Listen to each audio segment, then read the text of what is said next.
Je vais inviter les généraux Breton et Godilière ainsi que Mr. James Clare à rejoindre la tribune, s'il vous plaît, pour la seconde table ronde de cette matinée. Engager l'adaptation des armées, quel défi? On va ensemble évoquer les enjeux stratégiques, opérationnels et capacitaires au travers de présentations provenant d'horizons très différents. Dans le cadre de la stratégie climat et défense, l'atelier conflictualité et emploi des forces est chargé d'élaborer un document de réflexion stratégique interarmée sur l'impact du changement climatique sur l'emploi des forces.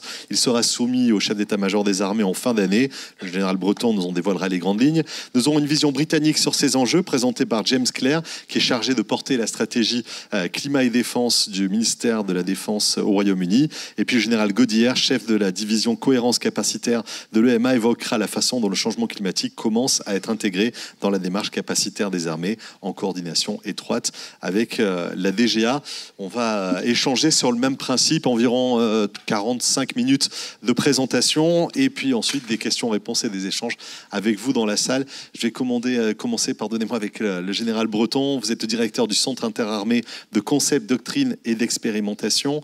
Je vais saluer également James Clare qui est en charge, je le disais, de ces questions de changement climatique et de défense pour le ministère de la Défense du Royaume-Uni.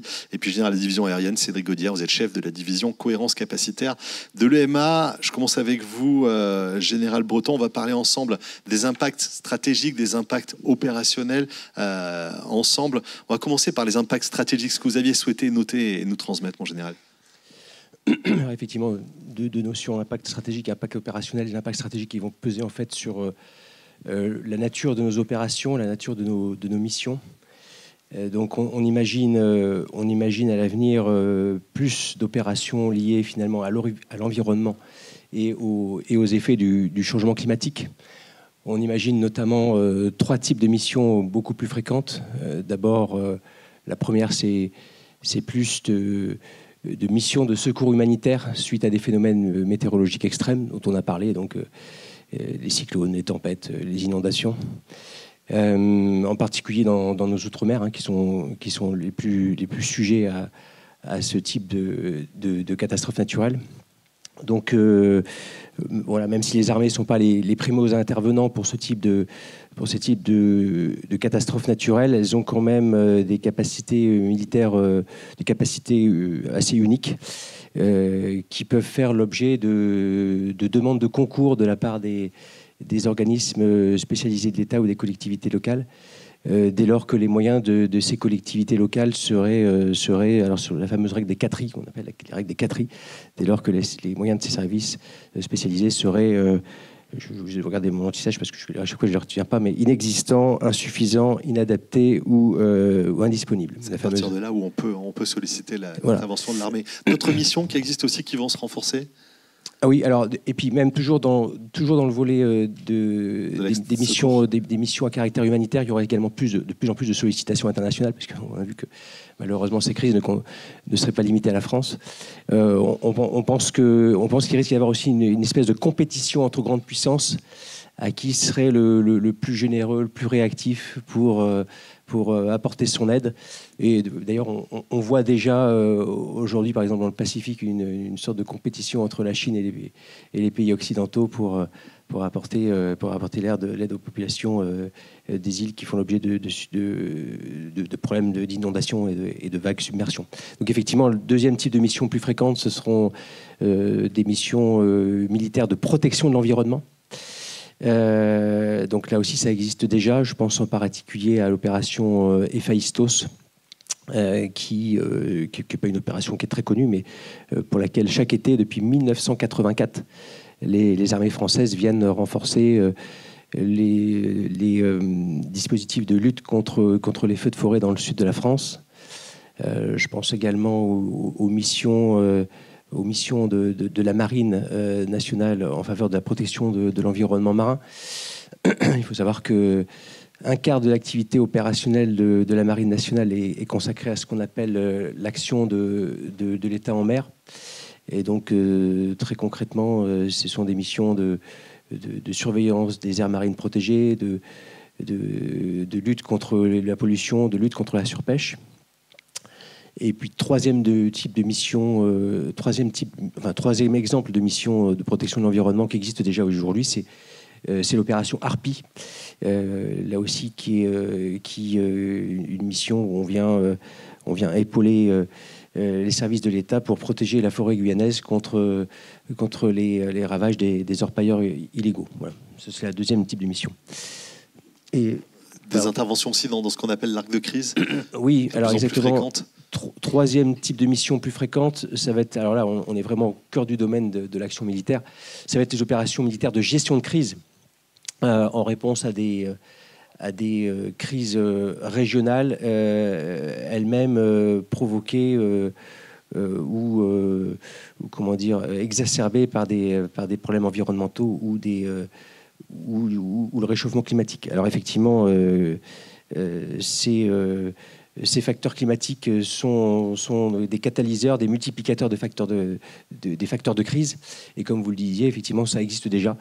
C'est déjà une réalité dans ce qu'on appelle l'arc de crise. Donc l'arc de crise, vous savez, c'est cette vaste zone qui part de l'Afrique de l'Ouest et qui s'étend jusqu'à l'Asie centrale, en passant par le Proche et le Moyen-Orient. Et donc, dans cette zone-là, effectivement, les facteurs de crise qu'on connaît tous ont tous déjà des ferments climatiques ou environnementaux. Et donc, ça ne va pas s'arranger. Donc, on a parlé à plusieurs reprises lors de la table ronde précédente du Sahel, naturellement.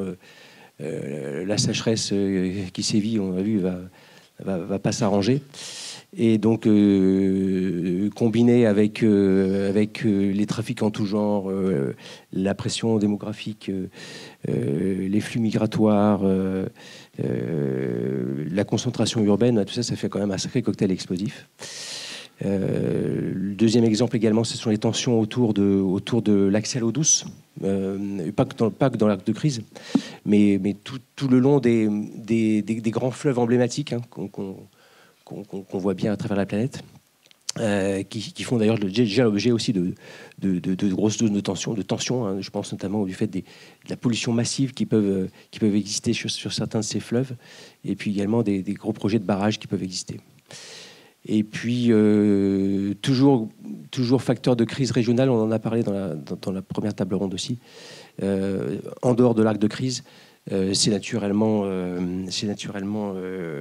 la fonte des glaces polaires, l'Arctique et l'Antarctique. On l'a vu, tout ça, la fonte des glaces polaires va faciliter le passage des bateaux. Ça va faciliter l'accès aux ressources et aux matières premières de l'Arctique et de l'Antarctique, avec forcément à la clé plus de tensions régionales. Du fait des perspectives de profit qui peuvent se révéler désormais ouvertes. Voilà. Donc d'une manière générale, de toute façon, on sait bien que la fonte des glaces, enfin principalement ce que je comprends, c'est la fonte des glaciers, parce que finalement la fonte de la banquise, ça ne change pas forcément grand-chose sur le niveau de l'eau, mais c'est la fonte des grands glaciers, notamment les grands glaciers polaires, qui va faire que on va avoir une élévation générale du niveau des eaux. Tout ça, ça va avoir des conséquences stratégiques absolument considérables. Ça va demander beaucoup d'adaptation. Il faut être réactif, s'adapter. Alors, oui, ça sera être le facteur clé de succès dans cette affaire-là pour les armées. Ça va être de conserver des armées agiles, réactives, capables de s'engager en fait sur une grande variété de missions. Donc depuis la haute intensité, donc la guerre de haute intensité, jusqu'à effectivement aux engagements de secours humanitaire. Vous m'avez parlé de couteau suisse. C'est ça, donc conserver une armée couteau suisse, un modèle d'armée complet. Alors effectivement, qui peut le plus, peut le moins. Donc si vous êtes capable de faire de la haute intensité, vous pouvez penser que vous êtes capable de venir aussi en aide à des populations sinistrées, même si ce n'est pas tout à fait les mêmes capacités, les mêmes équipements qui sont utilisés. Mais enfin, bon, en tout cas, c'est quelque chose qui est envisageable. Alors, le problème, c'est qu'il y a quand même un risque à terme, c'est que les armées soient submergées par ce type de sollicitation. Donc, le modèle d'armée complet, il est aussi de plus en plus difficile d'accès, de plus en plus inaccessible budgétairement. Et donc, même si les armées répondront toujours présentes à des sollicitations de secours humanitaire, notamment sur le territoire national, elles ne peuvent pas constituer la seule et l'unique réponse de l'État. Il y a d'autres services aussi spécialisés qui doivent prendre leur place dans le dispositif. Comment on se prépare Est-ce qu'on se prépare et avec nos partenaires, il y a des wargames qui sont organisés par exemple? Très bonne question. Justement, il y a quelques alors, le témoin est juste devant moi. Je prends un témoin, le général Hautelet. Il y a quelques mois, on a fait jouer, entre guillemets, on a fait jouer un wargame, le général Hautelet, et puis ses homologues italiens et allemands sur un wargame sur le Grand Nord. Sur le Grand Nord. Donc on se projetait à l'horizon 2050-2100, à partir du moment effectivement où l'accès au Grand Nord serait ouvert une grande partie de l'été en tout cas. Et donc c'était intéressant de voir effectivement les différents protagonistes de la zone, les acteurs régionaux de la zone, et puis également des acteurs qui sont un peu à l'extérieur de la zone, je pense notamment à la Chine, voir comment ils pourraient se comporter. Alors, le wargame, c'est pas un outil prédictif, hein. C'est pas une boule de cristal. On peut pas voir l'avenir avec le wargame. Mais le wargame, ça permet de soulever des problèmes, de soulever des enjeux, de soulever des questions, et puis voilà, ce que ne permettrait pas forcément de faire une analyse classique. C'est un outil complémentaire, on va dire. Bon, général, vous souhaitiez apporter quelque chose sur le wargame, sur ce que vous avez vécu, voilà, sur cet exemple qui était présenté par le général Breton. On passe aux impacts opérationnels maintenant. Oui. Alors les impacts opérationnels, effectivement, donc j'ai parlé des impacts stratégiques, c'est-à-dire les impacts qui allaient peser sur la nature de nos opérations. Les impacts opérationnels, eux, ils vont peser sur la façon dont on va conduire nos missions et nos opérations. Donc là, il y en a énormément. Je ne vais pas vous citer toute la liste, mais je vais vous en citer un certain nombre qui me semblent assez intéressants. Les premiers impacts, ils vont être d'ordre, naturellement, concerner le bien-être, mais surtout la santé de nos soldats. Donc il y a énormément de risques sanitaires. Liés naturellement aux températures extrêmes pour nos soldats. Et puis, il y a également des risques sanitaires liés à l'extension géographique de certaines maladies tropicales. Et là encore, c'est déjà une réalité, hein. On le voit avec l'extension des zones contaminées par le moustique tigre, qui est vecteur quand même de pas mal de saloperies, pas mal de maladies quand même très très graves. Et donc voilà, notre première préoccupation, donc c'est vraiment les risques sanitaires pour les hommes et les femmes qui servent sous nos drapeaux. Après, les températures extrêmes, ça a aussi un impact sur la performance de nos équipements. Moi, en tant qu'aviateur, je vois plus vous augmentez la température, plus la portance des ailes diminue, plus la performance de vos moteurs diminue. Donc ça, c'est un impact opérationnel très concret sur les capacités d'emport de vos avions et puis d'ailleurs leur capacité d'autonomie, par exemple. Voilà. Et puis d'une manière générale, les équipements électroniques aussi vont souffrir davantage et nécessiter des capacités de réfrigération encore plus importantes. Qu'est-ce que je peux vous citer comme autre impact opérationnel?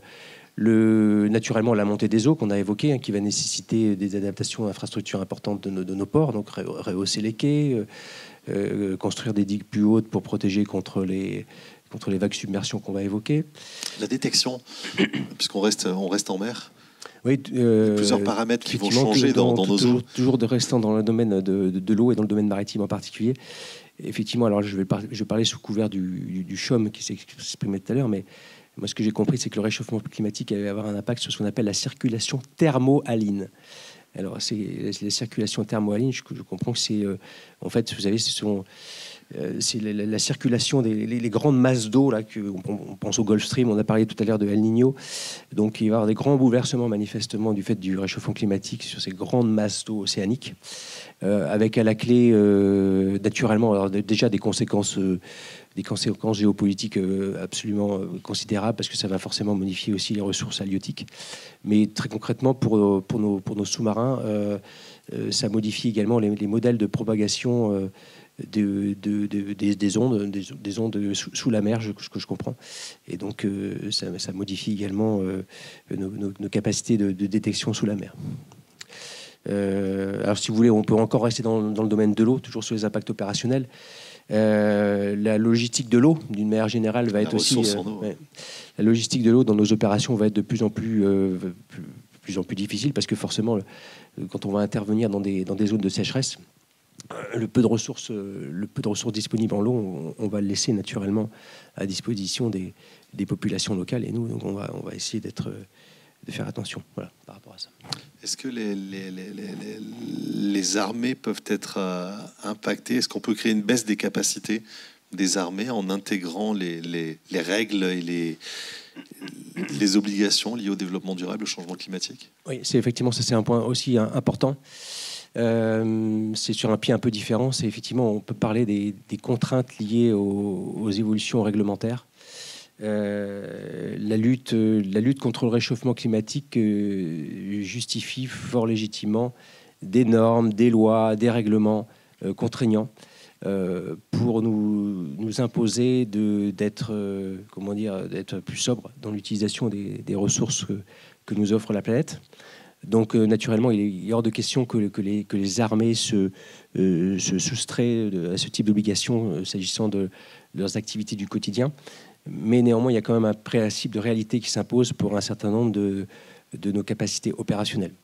On ne peut pas forcément appliquer toutes ces normes, tous ces règlements sans que ça ait un impact et sans que ça pose potentiellement le risque de ce que j'appelle le risque d'un désarmement unilatéral par le droit ou une asymétrie réglementaire par rapport à nos compétiteurs ou nos adversaires qui sont, eux, beaucoup moins scrupuleux que nous dans ce domaine-là. Donc il faut appliquer ces normes, ces règlements, naturellement, mais pour nos capacités opérationnelles les plus critiques, avoir quand même les appliquer dans une logique de maîtrise des risques, en mesurant bien l'équilibre entre les contraintes opérationnelles et les nécessités de protection de l'environnement. Donc voilà, donc on obtient en général assez facilement de certaines adaptations, enfin plus ou moins facilement. Je peux vous en citer quelques-unes. Par exemple, l'État s'est engagé à acquérir, enfin pour l'achat de voitures, voilà, l'achat de véhicules, l'État s'engage à acheter 50% de véhicules électriques ou de véhicules hybrides. Naturellement, le ministère des Armées applique cette directive s'agissant des véhicules de la gamme commerciale, mais sur les véhicules de la gamme tactique, donc c'est quand même un peu plus compliqué. Aujourd'hui, un char électrique, ça n'existe pas, ça ne fonctionne pas. C'est quand même difficile de ravitailler un char en électricité en plein milieu de l'Afrique. Et donc, voilà, pour l'instant, c'est pas opérationnel. Donc, on est dispensé de ce type de normes pour l'instant dans les armées. Voilà. Merci beaucoup, Général Breton. On va faire un petit aller-retour avec les signatures de Camille Picot. On va revenir sur sa tablette graphique pour voir l'évolution de ses notes et puis retraduire ce que vous avez dit, mon général, ce que vous avez apporté. Voilà, on va se connecter à la tablette de Camille Picot tout de suite et puis on écoutera James Clair dans quelques instants. Je peux compléter en fait en matière de développement durable. Je pense que les armées sont pas non plus les moins vertueuses dans le domaine. Les armées sont clairement un acteur majeur du développement durable en France. Si je prends par exemple nos sites militaires sont souvent des havres de biodiversité. 80% du domaine foncier de défense est classé selon une norme environnementale. Et si on regarde les zones Natura 2000, qui sont le top en matière de normes, je crois que 20% des surfaces Natura 2000 en France sont constituées par des terrains militaires. Voilà. On y reviendra tout à l'heure dans une prochaine table ronde en début d'après-midi.